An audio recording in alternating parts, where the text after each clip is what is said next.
Hi, I'm Zibby Owens, and you're listening to Moms Don't Have Time to Read Books. This 30-minute podcast features a new author interviewed by me every single day, 365 days a year, for about 30 minutes. I am also the publisher for Zibby Books, which publishes 12 books a year in fiction and memoir. Our books are already out now. You can check it out on zibbybooks.com. And we have a magazine called Zibby Mag, where we have lots of wonderful essays and lifestyle features. That's at zibbymag.com. We have classes at zibbyclasses.com. And I recently opened a bookstore in LA called Zibby's Bookshop at 1113 Montana Avenue at 11th Street in Santa Monica. I hope that you are able to enjoy some of our other offerings. But this here podcast is the basis of all of it and started in 2018. And no matter what I do, this is basically my favorite thing. Enjoy.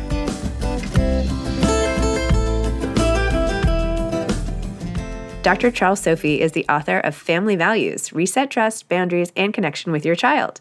I met Dr. Sophy when he did an event with my friend Rebecca Raphael here in New York City at Lisa Blau's house, and I was like, oh my gosh, I'm going to have you on my podcast. He was quite a character, and I couldn't wait to have him on a few months later, which is now. Dr. Charles Sophy is a psychiatrist and the former medical director of the County of Los Angeles Department of Children and Family Services. He has been a staple on Dr. Phil for the last 20 years. He now brings his experience and expertise to his book, Family Values, continuing his work on repairing parent-child relationships, just as he did in his previous publication, Side by Side, the Revolutionary Mother-Daughter Program for Conflict-Free Communication.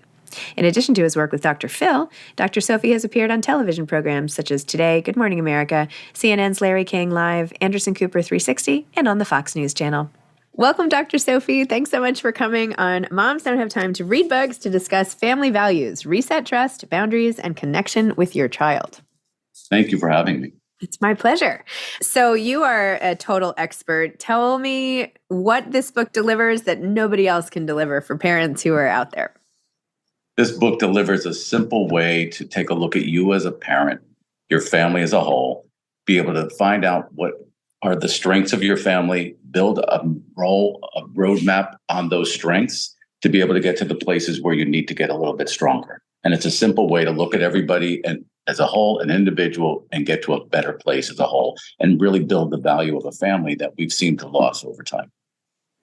So you have a whole section on dealing with our own baggage, which is very interesting because, of course, as parents and co-parents and everything, we all enter into parenting with a whole set of preconceived experiences, notions, all of that. How do we navigate our own baggage? And how do we optimize it for potential good things? Well, like you just said, we all have preconceived notions, baggage, whatever. I don't think anybody really takes the time to take a look at that baggage, those notions, and the parenting that they want to do. And then they're also probably most cases co-parenting with somebody who has their own set of notions, baggage, etc.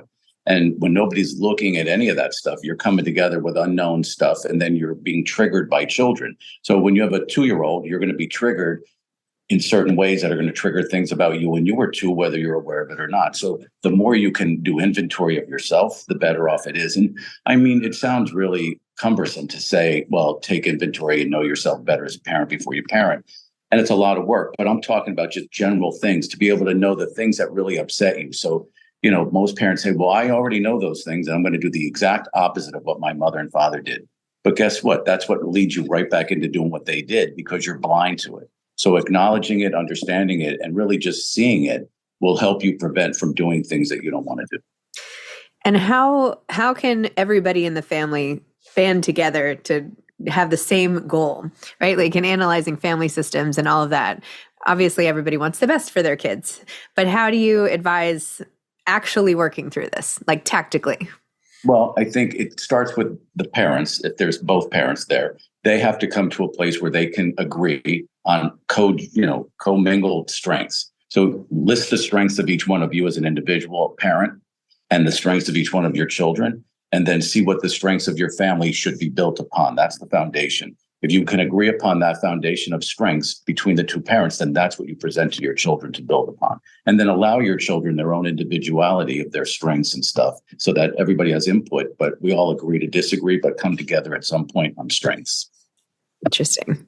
When I was at the event with Rebecca Raphael, somebody was asking a question about their child who couldn't fall asleep, and there was so much anxiety. And people nicely suggested maybe it was time for that child to see an expert in the field, and even potentially medication. How do you feel about how do you advise parents after they've sort of used up all of their own resources in terms of parenting? How do they know when it's time to reach out to an expert, when it's time to bring in sort of reinforcements, and how should parents think about that? Well, it's always good to do whatever you think you know to do. You can talk to your co-parent or whatever, but there's nothing wrong with asking your pediatrician or your doctor or somebody that you're close to spiritually or whatever. Always get advice, but do what feels right to you. But at a certain point, when it's starting to influence the rest of the family or the actual daily activities of that child because they're not sleeping, or it's disrupting the house, then that's a sign to you that there's something deeper going on. Your child can't fall asleep because they're too anxious, or they're waking up throughout the night, or they can't separate from you and they have to sleep in your bed with you. There are issues in that their behavior is telling you. So behavior is what speaks. So if a kid is sleeping in bed with you every night, what should that tell you? Well, it should tell you either that you're allowing it because you don't want to be alone with your partner, or it could tell you that your child has separation issues.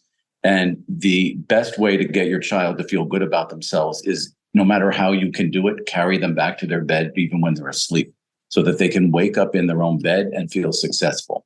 They won't know that they went there 10 minutes before they woke up. They could be there all night. But the feeling of waking up and success is what is the strength that you build upon. Interesting. How did you end up in this field? I ended up in this field because I actually when I was in med school, I had a job at night and I wasn't able to get to psychiatry class in the morning, and I didn't have it because of my absences, and I had to take it in the summer, and I ended up loving it. So it was Was fortunate somehow. Oh my gosh, that is so funny. So, but why kid? I mean, why this area? Psychiatry is so broad.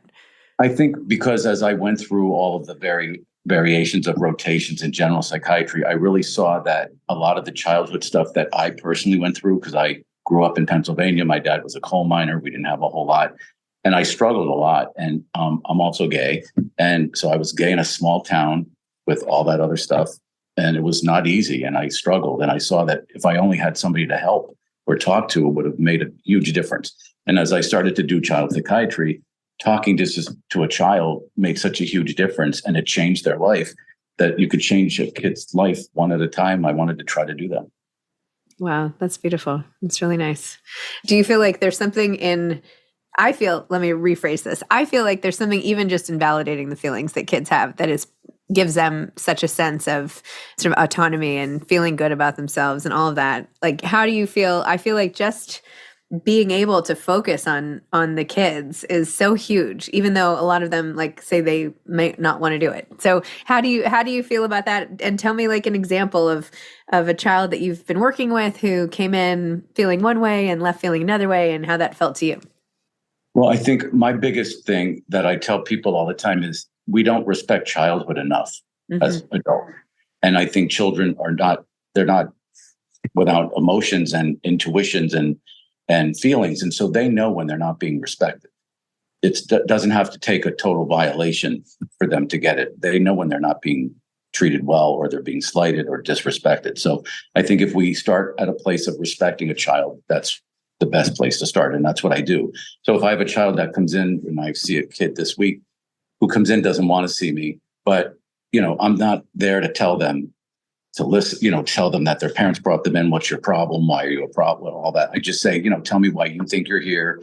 Tell me why you don't want to be here. And then we talk about everything else but why they're there, from music to school to their friends. And it's really about respecting them, letting them know that I'm just not placating them. I'm not trying to buy them and pull them in. I really am interested in who they hang out with, why they hang out with them, why they like that music, and just, connect on technology and all that kind of stuff. That's why, the hipper I can be and connect with them, the better. And it's building that trust. And it may take a month, it may take 2 months, but I keep telling parents that's money in the bank, because when they do have an issue, they're going to come right to me. And every single time that's what happens. Interesting. Because even years later, I have kids who are now graduating college and going out into the workforce, and they still reach back to me, asking me, advice, or what do you think about this? Or I'm dating this girl and this is what happened. So it's that trust building and respect that has to start. Wow. So there are tons of psychiatrists out there, obviously, but not everybody ends up sort of collaborating with Dr. Phil and all of that. How did that happen? Like, how did you ascend to this sort of level of visibility and all of that? It's honestly nothing that I strived for. I just, again, like psychiatry, I tripped into it. But I think when you have a strength at something and you're guided to something, you just follow it. I had been the medical director for DCFS Children's Services here in Los Angeles, and he was struggling with his Britney Spears stuff. And he had gone to see her, and I think he had come out and talked about her a little bit, and the media didn't place that in a very good way in his light. And he needed some support through that. And he reached out to me. I don't know why. I guess because I was the head of Children's Services, and asked me some advice. And we became really good friends. And over 18 years, we've been best of friends. Oh, my gosh. Wow. Yeah, it's funny how things happen. He's a great man. That is amazing. And he wrote the foreword, which is lovely. Yes. When did you decide to make this into a book? About a year and a half, like about a year before the pandemic, we started talking about it because we were really bothered by the values of families that we were seeing on the show, and that people were just losing sight of it. I mean, we were having mothers coming in of divorced families that their daughters were living half time with them, and they were teaching them how to strip with them in the clubs at night. And fathers who were upset about it but had no power in it, and a daughter who was now caught in between these two kind of house values and stuff like that, or kids who were out on the streets and parents didn't care, or they were giving up on their children. We were just seeing just a crumbling of this foundation of values. And then the pandemic hit and it got even worse. Wow. So we decided to do something. And that's where he's shifting next as he ends this part of his career. He's starting another part, him and I, and we're going to start looking at values of families and being out in the field more and doing that kind of stuff. Wait, explain that a little bit more. That was very vague. Was that on purpose? No. He can't. His show is done. His season ended. Right. And we're going to be moving on to, he's going to do a primetime show.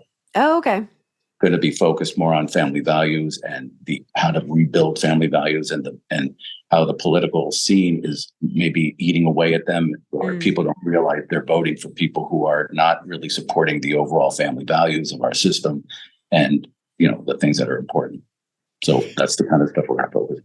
And how do you deal with parents who have differing views, whether they're divorced or married, on what they think they should do with the kids? Well, again, it's trying to help them both understand, because a lot of their own stuff gets in the way. Mm-hmm. Either they have unresolved issues from their divorce or jealousy or anger or money issues. It's about the best interest of their child. So if they can both be brought to the table to make a decision that's in the best interest of that child, then they're seeing that they have to put themselves aside, because what might be right for an angry mom or an angry dad is not going to be best for that child. So focusing on the best interest of the child, which is what we do in child welfare. When we try to place a child, what is in the best interest of that child? Whether we take them out of that home or we support the parents to become better and stronger, but it's always in the best interest of the child. Do you feel like in the process of helping all these other kids, in some way you've healed yourself? Absolutely, yes. And I learn every day more about myself and how to heal myself and the meaning of things. And I value more about the parenting I did get instead of the parenting I thought I didn't get. Mm-hmm. And I see the value of love in different ways. That's lovely. It's so nice. Yeah. Do you think that this will become some sort of series? Did you love writing a book? Is this like your thing? Do you want to have like tons more books now? Or are you... Yeah.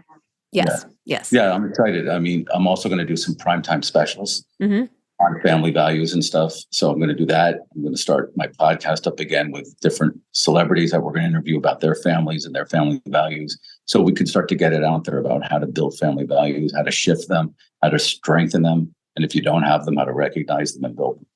I was at some event once and they had us like go through and circle adjectives that describe our family, or like things that are really important to us, and then like put them up on the bulletin board, which I guess I did because I still have it like there underneath like 57 schedules. And I was like, what was that from again?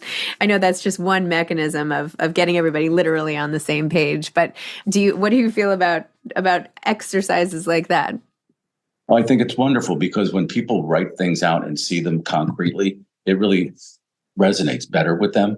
Because it's easy to say, oh, I love my family. My family's crazy, but I love them. But when you really have to sit down and think about adjectives and ways to describe your family and the things that they do for you, feelings wise, it's impactful and you see it and you can keep it. And as you see it over and over again and it reinforces it. So I think it's very important. So I live here in New York most of the time. Also in LA. I'm opening a bookstore there this weekend, actually. Yeah. It's in Santa Monica on Montana and 11th. Oh, okay. So if you need a book. But I am also on the board of the Child Mind Institute here, and Dr. Harold Koplowitz is like, the person to call when a New York kid is like having a big issue. Are you the guy in LA? Yeah. Yes. We have a patient together. You do? Okay. Yeah. Because it's a family that lives in both cities. Okay. Well, people are often asking me for referrals when their children are having issues. Yeah. And there's also so much shame a lot of the time around it. Like quiet email, like don't tell anyone, but I'm so sorry I have to bother, but I have an issue. And I'm like, it's not a bother, it's also debilitating when a child is going through something and you don't know how to help them. Yeah. I mean, that's no matter how much a parent can or can't love or doesn't know how, they still love their child. I know that. And they are devastated when they cannot help their child and they're suffering in front of them. So yes, I know it's shameful, but the stereotype has to be broken, and that's part of the message that I'd like to get out there. And how do you scale all of this? I know obviously there's the book and the show and everything, but do you do any sort of training for other people, on the psychiatry side, or is there a special way that you run your practice that's particularly effective that you can get out to communities where they don't have a you or a Dr. Koplowitz or whoever? Well, I teach at UCLA in the psychiatry and child psychiatry programs, the training program. So we get it out that way. And then we do community forums. I used to do through DCFS, the child welfare system. We go to different communities throughout the LA region, and we do them on a regular basis where we pull the community together and just like lecture on something and then answer a ton of questions. So we still do that. And then my podcast. Awesome. And what is the most important thing? Let's say there's somebody just starting out. They really want to help kids. What's the most important thing in being a child psychiatrist that the caregiver must have in treating children? A better sense of themselves and where they came from and why they're doing this. Because if they're not doing it for the right reason, they're not going to be effective. They miss the forest through the trees. So understanding themselves as best as they can is the best thing to do. Do you share your story with your patients ever? Like, when I was a boy, blah, blah, blah? I do sometimes with certain ones. Other ones I don't. But when I need to, I do. Absolutely. Or I share stories about me as a parent with my child. Mm-hmm. They understand it. Or with parents, so they understand they're not alone. We all share the pain. Yeah. Wow. Wonderful. Okay. Well, Dr. Sophy, thank you. Family values, reset, trust, boundaries, and connection with your child. I think the work you're doing is really amazing. And it's a good thing that you missed the original class, because think of all the people who have been helped. So it's really wonderful. Thank you. Have a safe trip to LA. Thank you. Okay. Right. Take care. Bye. Bye-bye. You too. Thanks for listening to this episode of Moms Don't Have Time to Read Books. Don't forget to follow me on Instagram at Zibby Owens and at Moms Don't Have Time to Read Books. Also sign up for my newsletter at zibbyowens.com and sign up for my virtual book club and meet lots of authors on Zoom every other week. Thanks so much to Steve and Ryan at Texture Sound for the sound editing. And thank you to Morning Moon Productions for providing this fantastic intro and outro music.